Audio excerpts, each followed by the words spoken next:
Hello friends, मैं doctor Amit Kushwaha. आप सभी का मेरे यूट्यूब चैनल पे बहुत बहुत स्वागत है। जैसे कि आज हम बात करेंगे गठिया के बारे में। हम लोग गठिया के बारे में बात करेंगे, जोड़ों के दर्द के बारे में बात करेंगे हम उनकी। और उसके बाद उनके कुछ लक्षण बताएंगे और उसके बाद कुछ होम्योपैथी मेडिसिन आपको बताएंगे।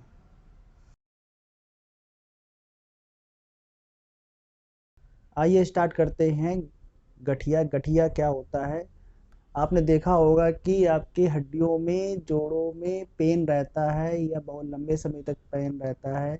ये कई प्रकार के गठिया भी हो सकता है। अगर आप देखोगे जॉइंट्स में तो इन्फ्लामेशन हो जाती है, यानी कि उनमें ज़्यादा करके पेन होने लगता है, स्वेलिंग आ जाती है या रेडनेस दिखाई देती है।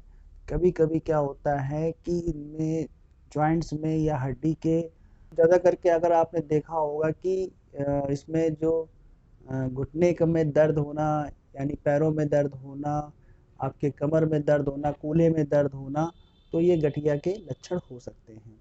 तो उस जगह आप देखेंगे कि ये रेडनेस, इन्फ्लामेशन जैसा हो जाता है। आप सूजन भी आ जाती है और पेन बहुत ज़्यादा होता है जिससे आप बर्दाश्त नहीं कर सकते हैं। ये सारी समस्याएं होती हैं।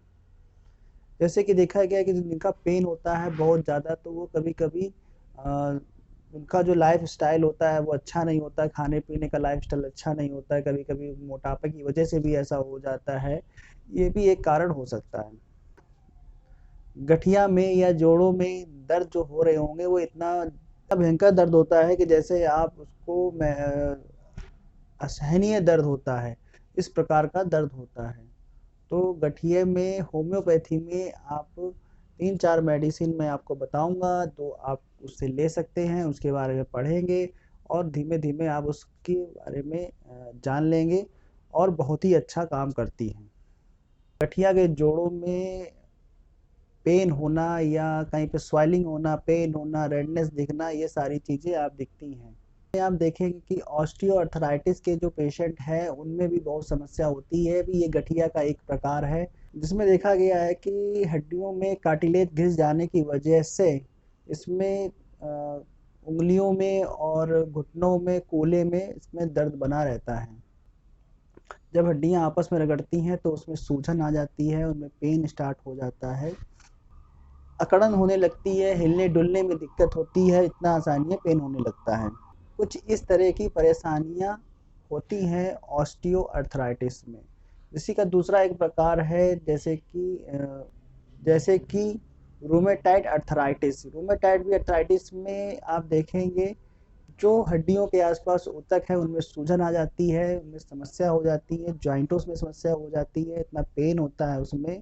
तो इसका मुख्य लक्षण जो है, जोड़ों में दर्द होना, जोड़ों में अकड़न होना, सुन्नपन हो जाना, इसके साथ साथ थकान भी होता है। किसी किसी को रूमेटाइड में बुखार भी कभी कभी पेशेंट को देखने को मिलता है। तो इसमें देखा गया है कि जोड़ों में आकृति जो होती है वो थोड़ा सा डिसबैलेंस टाइप की रहती है, वो अकड़न हो जाती है। तो जोड़ों में जो दिक्कतें होती हैं वो इसी वजह से दिक्कतें हो जाती हैं। अगर आपको लगता है कि आपको अर्थराइटिस है तो आप इसका एक टेस्ट भी करा सकते हैं जिसमें आर ए फैक्टर होता है। अगर आर ए फैक्टर जो टेस्ट होता है, ज़रूरी नहीं कि वो पॉजिटिव हो, कभी कभी वो पॉजिटिव नहीं आता, मगर वो एक शुरुआत होती है। अगर आर ए फैक्टर पॉजिटिव आने में आपका क्लियर हो जाता है कि आपको ऑस्टियो अर्थराइटिस या रूमेटाइड अर्थराइटिस है, तो आप ये टेस्ट भी करा सकते हैं। अब जानेंगे होम्योपैथी की 4 होम्योपैथी की ऐसी मेडिसिन जो इसमें बहुत ही लाभकारी काम करती हैं। पहली मेडिसिन है कॉल्चिकम। कॉल्चिकम आप 200 में ले सकते हैं और ये सुबह शाम आप इसको ले सकते हैं और लंबे समय तक जब इसको लेंगे तो आप देखेंगे कि आपके जोड़ों में आपको आराम मिलने लगेगा। तो ऐसे पेशेंट में आप देखेंगे कि जो पेशेंट को जोड़ों में दिक्कत हो रहा है, चलने फिरने में बहुत ही परेशानी हो रही है, साथ साथ इसमें सूजन आ जाती है, तो आपने कॉलिचिकम 200 में लेना है और इसको 2 बार आपको सुबह शाम लेना है। तो फिर नेक्स्ट मेडिसिन है ब्रोनिया एल्बा। अगर आप ब्रोनिया एल्बा लेते हैं तो उसमें आप देखेंगे कि आपको जलन के साथ दर्द हो रहा होगा और हिलने डुलने में आपका दर्द बहुत ज़्यादा बढ़ जाता है। तो ऐसे में आप ब्रोनिया एल्बा ले सकते हैं।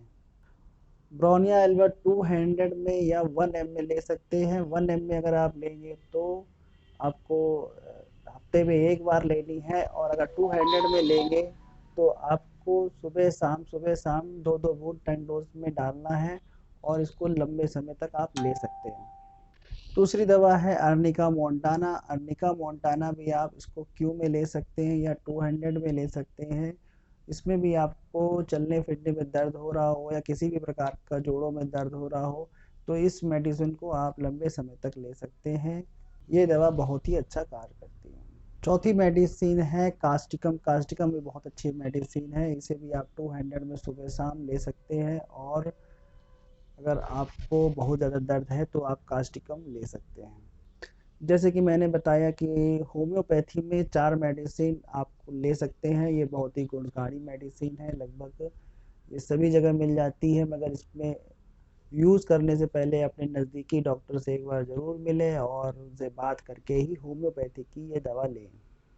होम्योपैथी में गाउट की या होम्योपैथी में रोमेटाइटिस की, अर्थराइटिस रोमेटाइड, ऑस्टियो अर्थराइटिस में बहुत सारी दवाइयाँ आती हैं। हर पेशेंट की दवा अलग अलग होती है और उसकी पर्टिकुलर लक्षण भी होता है। उसकी वजह से हमारे होम्योपैथी में इसमें आपको आराम बहुत मिलता है, गठियों में बहुत ज़्यादा आराम मिलता है, पर आप इसको लंबे समय तक जब लेंगे तो। आज की वीडियो में इतना ही, फिर मिलेंगे नेक्स्ट वीडियो के साथ, तब तक के लिए धन्यवाद।